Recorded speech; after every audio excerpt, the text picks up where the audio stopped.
Mummy, તું ચિંતા ના કર. હું એવી છોકરી સાથે લગ્ન કરીશ જે તને પાણી પીવા માટે પણ પથારીમાંથી ઊભી નહીં થવા દે. ચા અને ખાવાની વાત તો એક બાજુ રહી, અને જો તે મારી વાત નહીં માને તો હું એક જ મિનિટે તેને મોકલી દઈશ તેના પપ્પાના ઘરે.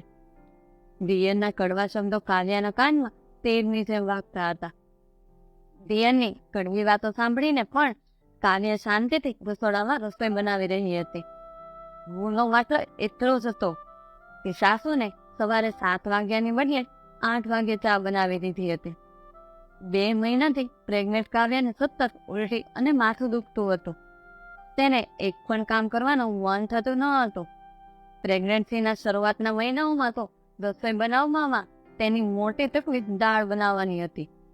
સૌથી મોટી સમસ્યા એ હતી કે તેની સુગંધથી ઉલટી શરૂ થઈ જતી હતી.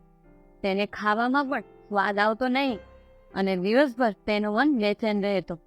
પણ તે પોતાના મનની વાત કોઈને કહી શકતી ન હતી. કાવ્યાનો પતિ અમર ક્યારે તેની વાત સાંભળતો નહીં. કાવ્ય કંઈક કહેવાનો પ્રયત્ન કરે તો કહે, જો કાવ્યા, તમારી સ્ત્રીઓની વાત સાંભળવાનો મને બિલકુલ સમય નથી, માટે તું અહીંથી જા અને તારી વાત જઈને મમ્મીને સંભળાવ. અમરનું આવું વર્તન અને આવી વાતોથી હંમેશા તેનું દિલ તૂટી જતું હતું. તેની સાસુ રેખાજી એક સ્ત્રી હતી અને મા હોવા છતાં તેનો દર્દ સમજી શકતી ન હતી. બાકી દિયર મયંક ટોળા સંભળાવીને અને અમરના કાન ભરીને કસર પૂરી કરી દેતો હતો. અથવા એમ કહેવાય કે મયંક એક પુરુષ હોવા છતાં કાવ્યા માટે બીજી સાસુનો રોલ ભજવતો. દરેક કામમાં અને વાતમાં કાવ્યાને શીખ આપતો કે ઘરની વહુએ ઘરમાં કેવી રીતે રહેવું જોઈએ, કેવી રીતે સાસુ સસરા અને ઘરના બીજા સભ્યોનું ધ્યાન રાખવું જોઈએ. કાવ્યાના સાસરિયામાં 2 પરણિત નણંદ અને સાસુ સસરા અને એક દિયર મયંક હતા. આખા ઘરમાં ફક્ત મયંકનું જ રાજ ચાલતું હતું. મયંક જેમ કહેતો સાસુ રેખાજી એ જ પ્રમાણે કરતી અને બોલતી, અને તેમને કહેલી કોઈ પણ સાચી ખોટી વાતને અમર નીચે મોઢે માની લેતો. કાવ્યાએ ઘણી વાર કહ્યું, અમર ઘરકામ કરવા માટે એક નોકરાણી રાખી લઈએ. પણ અમર કાવ્યાની સામે મયંકના શબ્દો રિપીટ કરતો, તું આટલું કામ પણ નથી કરી શકતી, અને મમ્મી 4 બાળકો સાથે ઘરના બધા કામ કરી લેતા હતા. આજકાલની બાઈઓના નાટક જ વધી ગયા છે. આટલી સગવડ મળે છે તોય તકલીફ પડે છે તમને લોકોને. કાવ્યાએ બધું ચૂપચાપ સહન કર્યું, જેને કારણે બાળકના જન્મ સમયે ઘણી તકલીફ ભોગવવી પડી. પણ સમય જતાં કાવ્યાએ બોલવાનું શરૂ કર્યું. બીજા બાળકના જન્મ સમયે તેણે સ્પષ્ટ શબ્દોમાં કહ્યું, હું મારા પિયરે જાઉં છું અને હવે તમે બધા મારી પાસે એવી અપેક્ષા ન રાખશો. મારાથી જેટલું થશે તેટલું જ કરીશ. બાકીનું કેવી રીતે કરવું તે તમે જાતે જ કરી લેજો. જેનું પરિણામ એ આવ્યું કે બીજા બાળકના જન્મ સમયે કાવ્યાને 6 મહિના માટે પિયર મોકલી દીધી. જેથી કાવ્યાને ખબર પડે કે તે અહીં રહે કે ન રહે તે લોકોને કોઈ ફરક પડતો જ નથી. અમર સિવાયના કાવ્યાના દીકરાને જોવા સાસરિયામાંથી અન્ય કોઈ સભ્ય ના આવ્યા. પણ બાળકના મોહમાં અમર કાવ્યાને પોતાના ઘરે સાથે લઈ આવ્યો. બીજી તરફ રેખાજી અને મયંકનું વર્તન તો તેવું જ રહ્યું. પણ કાવ્યા પણ જેટલું થઈ શકે એટલું જ કામ કરતી. બંને નણંદ ફોનમાં અને સાસુ તેમજ મયંક ઘરમાં રોજ કાવ્યાને ટોણા મારવા લાગ્યા અને સંભળાવવા લાગ્યા. રોજ કાવ્યાને ક્યારેક તેના પિયરના નામે, ક્યારેક ઘરના કામકાજ અને ઉછેરના નામે તંગ કરવા લાગ્યા. કાવ્યા પણ દરેક ખોટી વાતનો તરત જ જવાબ આપી દેતી, જેના કારણે ઘરમાં રોજ ઝઘડાઓ થવા લાગ્યા. છેવટે ઝઘડાઓથી પરેશાન થઈને અમારે તેનું ટ્રાન્સફર બીજા શહેરમાં કરાવ્યું અને બધાને લઈને ત્યાં ચાલ્યો ગયો. પરંતુ ત્યાં પણ તે કાવ્યાને વાતે વાતે સંભળાવવાનું ચૂકતો નહીં. તારા કારણે હું મારા પરિવારથી દૂર થઈ ગયો. પણ કાવ્યાને આનાથી કોઈ ફરક જ ન પડ્યો. તે હવે ફક્ત તેના બાળકની ચિંતા કરતી હતી અને તેમની ખુશીમાં તેમની સાથે ખુશ રહેતી હતી.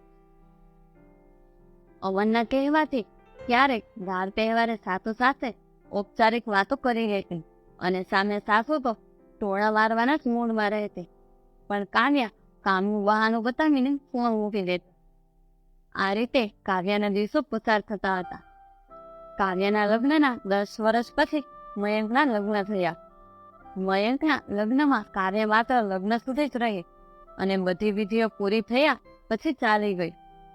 ન તો કોઈએ તેની સાથે વધારે મતલબ રાખ્યો કે વાત કરવાનો પ્રયત્ન કર્યો, કારણ કે કાવ્યાને આપેલા ટોણા અને કટાક્ષ પડવા હતા અને આવનાર વહુ પાસેથી અપાર અપેક્ષાઓ હતી.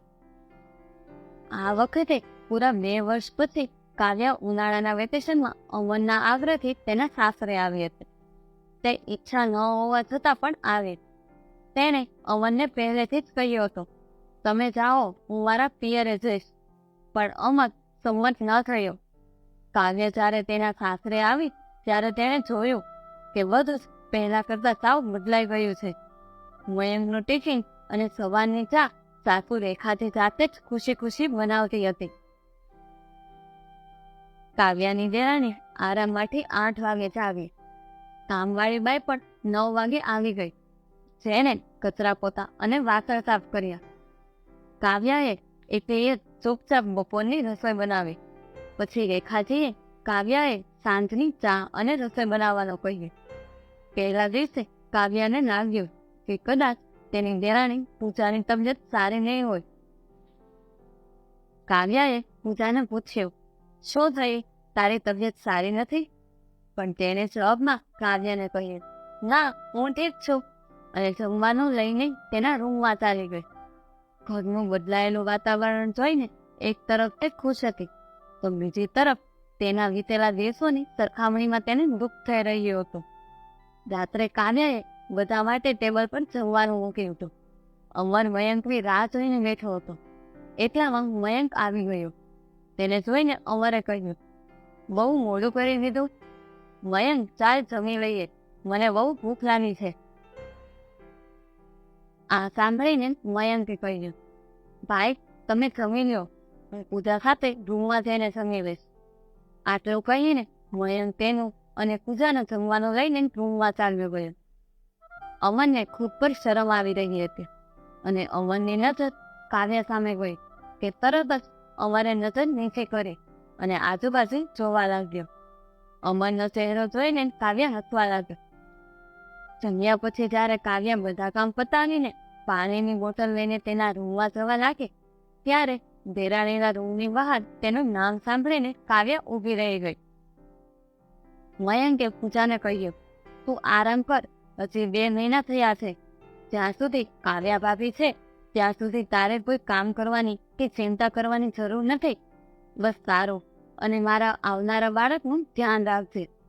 અને બહારથી કંઈક ખાવાનું મન થાય તો કહી દેશે, હું લઈ આવીશ.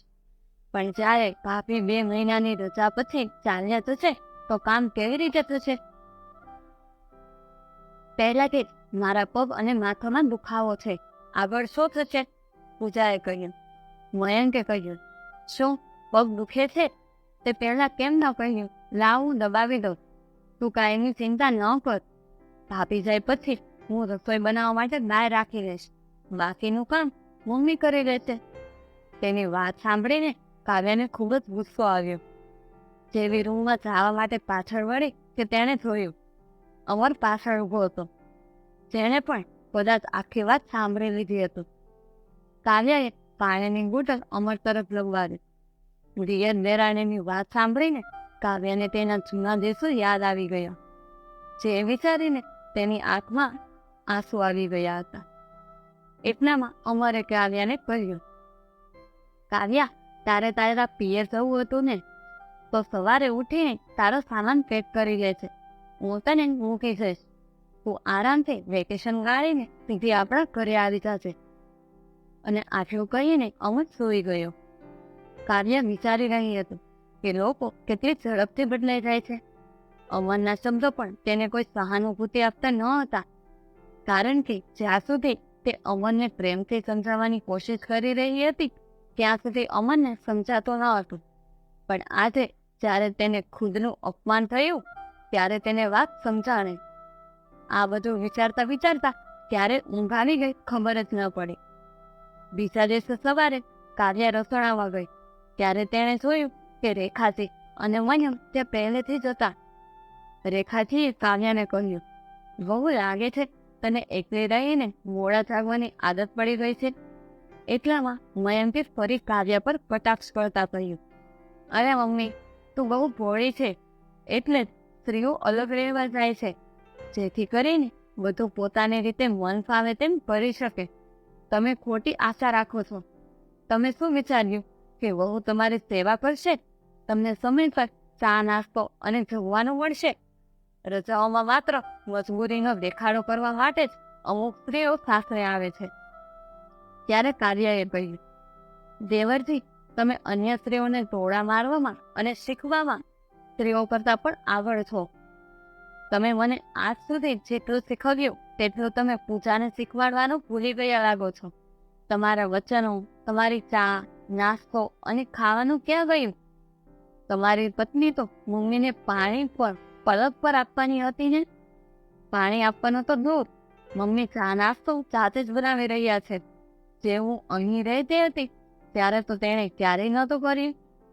હું તમને અહીં એ કહેવા માટે આવી છું કે હું થોડી વારમાં મારા પિયરે જાઉં છું. કાવ્યાને આ વાત સાંભળીને મયંક ખૂબ ગુસ્સે થયો. તેણે પાછળ ઉભેલા અમનને કહ્યું, ભાઈ જુઓ, ભાભીની જીભ કેવી કાતરની જેમ ચાલે છે અને તમે ઊભા ઊભા ચૂપચાપ સાંભળી રહ્યા છો. જ્યારે તેને પિયર જ જવાનું હતું તો પછી અહીં 2 દિવસ આવીને દુનિયાને બતાવવાની શું જરૂર હતી? ત્યારે અમરે પહેલી વાર કહ્યું, મયંક, હું કાવ્યના પગ દબાવી શકું એમ તો નથી, પણ પતિ હોવાને કારણે કમસે કમ તેની સાચી વાત ચૂપચાપ સાંભળી તો શકું છું. હું તારી જેમ કોઈને ટોળામતો નથી મારતો ને. જોઈ લીધું તે પણ, તારી પત્ની કેટલું ઘરમાં કામ કરે છે અને તું તારી ભાભીને ટોળા મારતો રહે છે. પહેલા તારી પત્નીને કામ કરતા શીખવાડ, પછી તારી ભાભીને કહે છે. આમ પણ કાવ્ય વિશે હું પહેલા ઘણી ભૂલો કરી ચૂક્યો છું. જોકે હવે હું ભૂલ નહીં કરું. હવે મને ભૂલ સમજાઈ ગઈ છે. તેથી અન્ય પતિઓની જેમ હું પણ મારી પત્નીની ખુશીનું ધ્યાન રાખીશ. દર વખતે કાવ્યને મારા કારણે રડતા રડતા તેની મમ્મી પપ્પા પાસે એકલા જવું પડે છે, જ્યારે આ વખતે હું પોતે તેને ખુશીથી મૂકવા જઈશ. અહીંને અમારે કાવ્ય તરફ જોયું અને તેનો હાથ પકડીને તેની સાથે સામાન પેક કરવા રૂમમાં ચાલી ગયો. મયંકને ખબર પડી ગઈ હતી કે કાવ્યા અને અમર બંને રાત્રે તેણે જે કહ્યું તે બધું સાંભળી લીધું હતું. મિત્રો, આ વિડીયો વિશે તમારું શું કહેવું છે? જો તમને આ વિડીયો ગમ્યો હોય તો અમારી ચેનલને લાઈક કરો, શેર કરો અને સબસ્ક્રાઈબ કરો.